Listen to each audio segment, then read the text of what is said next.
ಮಂಗಳೂರಲ್ಲಿ ಹಾರಾರು ಒಂದು ಘಟನೆ ನಡೆದಿದೆ. ಬಾಲ್ ಅಂತ ತಿಳಿದುಕೊಂಡು ಬಾಂಬನ್ನು ಎಸೆದಿದ್ದಾನೆ ಬಾಲಕ. ನಿಜಕ್ಕೂ ಕೂಡ ದೊಡ್ಡ ಮಟ್ಟದ ಗಾಯ ಆಗಿದೆ. ಗಂಭೀರವಾದಂತಹ ಬ್ಲಾಸ್ಟ್ ಇದು. ಬ್ಯಾಟ್ನಿಂದ ಹೊಡೆದಾಗ ಭೀಕರ ಸ್ಫೋಟ ಆಗಿದೆ.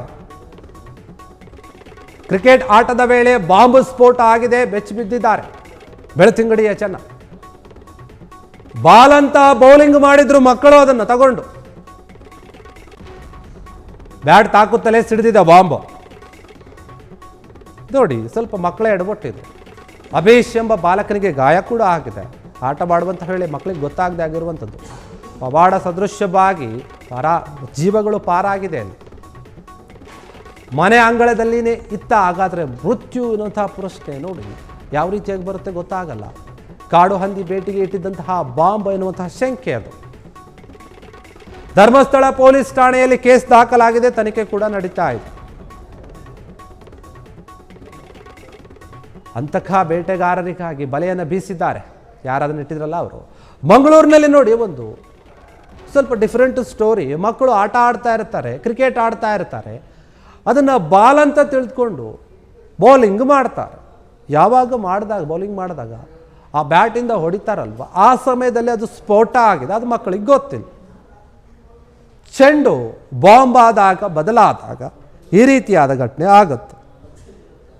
ಯಾಕಂದರೆ ಮನೆ ಅಂಗಳದಲ್ಲಿ ಆಟವನ್ನು ಆಡ್ತಾ ಇರ್ತಾರೆ, ಮಕ್ಕಳಿಗೆ ಏನೂ ಕೂಡ ಗೊತ್ತಿರೋದಿಲ್ಲ. ಈ ಘಟನೆಯಲ್ಲಿ ಅಭೀಶ್ ಎನ್ನುವಂತಹ ಬಾಲಕ ಗಾಯಗೊಂಡಿದ್ದಾನೆ.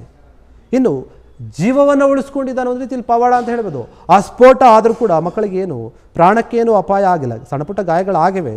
ಆದರೂ ಕೂಡ ಒಂದು ರೀತಿಯಲ್ಲಿ ನೋಡಿ, ಜೀವ ಯಾವಾಗ ಯಾವ ರೀತಿಯಾಗಿ ಹೋಗುತ್ತೆ, ಏನು ಸಂದೇಶವನ್ನು ಕೊಡುತ್ತೆ, ಯಾವ ರೀತಿಯಾಗಿ ಬರುತ್ತೆ ಅಂತ ಹೇಳೋಕ್ಕಾಗಲ್ಲ. ಆದರೆ ಇಲ್ಲಿಯೂ ಕೂಡ ಮೃತ್ಯು ಬಂದಿತ್ತು. ಆದರೆ ಅದರಿಂದ ಆ ಯುವಕ ಪಾರಾಗಿದ್ದಾನೆ. ಒಂದು ರೀತಿಯಲ್ಲಿ ಆ ಯುವಕನ ಆಯಸ್ಸು ಗಟ್ಟಿ ಇತ್ತು ಅಂತ ಕಾಣುತ್ತೆ.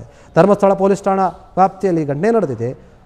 ಆ ಪೊಲೀಸರು ಕೇಸನ್ನು ದಾಖಲಿಸಿಕೊಂಡು ಯಾರು ಈ ರೀತಿಯಾದ ಕೃತ್ಯವನ್ನು ಇಟ್ಟಿದ್ರು, ಏನು ಹಂದಿಯನ್ನು, ಕಾಡಂದಿಗಳು ಏನು ಬರ್ತವೆ ಅದನ್ನು ತಡೆಯೋಕೆ ಅಥವಾ ಬೇಟೆಯಾಡೋಕ್ಕಂತ ಈ ಬಾಂಬನ್ನು ಇಟ್ಟಿರಬಹುದು ಅಂತ ಶಂಕೆ ವ್ಯಕ್ತವಾಗ್ತಾ ಇದೆ. ಅವರನ್ನು ಹುಡುಕ್ತಾ ಇದ್ದಾರೆ, ಯಾರು ಈ ಬಾಂಬನ್ನು ಇಟ್ಟವರು ಅಂತ. ಬಾಂಬ್ ಅಂತ ಆ ಮಕ್ಕಳಿಗೆ ಗೊತ್ತಿರಲಿಲ್ಲ. ಬ್ಯಾಟ್ನಿಂದ ಹೊಡೆದಾಗ ಇದು ಸ್ಫೋಟ ಆಗಿದೆ. ಕ್ರಿಕೆಟ್ ಆಡುವಂತಹ ವೇಳೆ ಈ ಸ್ಫೋಟ ಆಗಿರುವಂಥದ್ದು. ಬಾಲಕನಿಗೆ ಗಂಭೀರ ಸ್ವಲ್ಪ ಗಾಯ ಕೂಡ ಆಗಿದೆ. ಚಿಕಿತ್ಸೆಯನ್ನು ತಗೋತಾ ಇದ್ದಾರೆ. ಸದ್ಯಕ್ಕೆ ಪೊಲೀಸರು ಯಾರು ಆ ಬಾಂಬನ್ನು ಇಟ್ಟಿದ್ರು, ಕಾಡು ಹಂದಿಗಳೇನು ಬರುತ್ತೆ ಆ ಭಾಗದಲ್ಲಿ ಸ್ವಲ್ಪ ಜಾಸ್ತಿ ಇರುತ್ತೆ. ಬೆಳ್ತಂಗಡಿ ಜನ ಈ ಸ್ಫೋಟ ಕಂಡು ಬೆಚ್ಚಿ ಬಿದ್ದಿದ್ದಾರೆ. ಏನಿದು ಈ ರೀತಿಯಾಗಿ ಆಗಿದೆ, ಯಾರಿಟ್ಟಿದ್ದು ಅಂತ ಹೇಳಿ. ಆ ಭಾಗದಲ್ಲಿ ಸ್ವಲ್ಪ ಕಾಡು ಹಂದಿಗಳ ಹಾವಳಿ ಜಾಸ್ತಿ ಇರುತ್ತೆ. ಅದರಿಂದ ತಪ್ಪಿಸ್ಕೊಳ್ಳೋಕೆ, ಅವನ್ನ ಎದುರಿಸೋಕೆ ಅಂತ, ಅಥವಾ ಕೆಲವರು ಅದನ್ನು ಬೇಟೆ ಆಡಬೇಕಲ್ಲ, ತಗೊಂಡು ಅದರಿಂದ ಅದು ಇದು ಇರುತ್ತೆ. ಹೀಗಾಗಿ ಅದಕ್ಕೆ ಇಟ್ಟಿರ್ತಾರೆ.